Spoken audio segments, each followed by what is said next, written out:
L'Emmanuel est cette communauté dont on ne connaît pas le fondateur.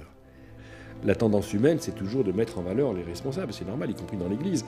Et Pierre a toujours eu, lui, ce désir de s'abaisser devant Dieu, de s'effacer devant les autres. Et même comme responsable, il n'encourageait pas le culte de la personnalité. C'est pour ça que Pierre était assez peu connu, et encore assez peu connu.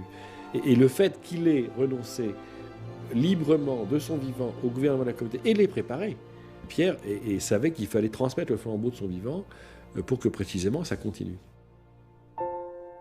Alors Seigneur Jésus, aide-nous, hein, vraiment, aide-nous tous.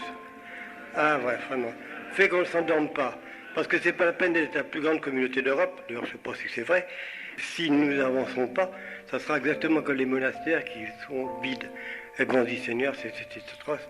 Eh bien nous ne voulons pas être une communauté comme ça, il faut être vigilant. Hein. Bon. Et ça c'est l'amour qui nous mettra les uns avec les autres, et puis surtout avec tous les autres du monde entier.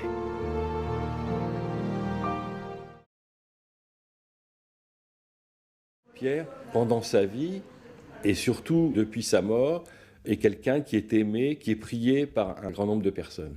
Et là aussi, c'est quelque chose d'attesté par le nombre de personnes qui vont en pèlerinage sur la tombe de Pierre à Paray-le-Monial, des personnes qui l'ont connu de la communauté, des personnes qui ne le connaissent pas, et le nombre de faveurs, de grâces qui sont dues déjà à la prière et à l'intercession de Pierre Goursat.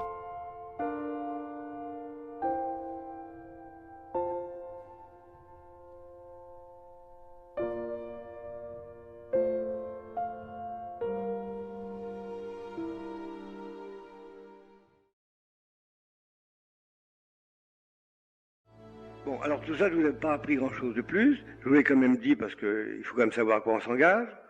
Mais l'essentiel, c'est l'amour. Hein. C'est vraiment savoir que Jésus est vivant, qu'il nous appelle, qu'on veut se donner à lui, qu'on veut sauver le monde par la croix avec Jésus, et puis qu'on est heureux de l'aimer. Voilà, c'est ça.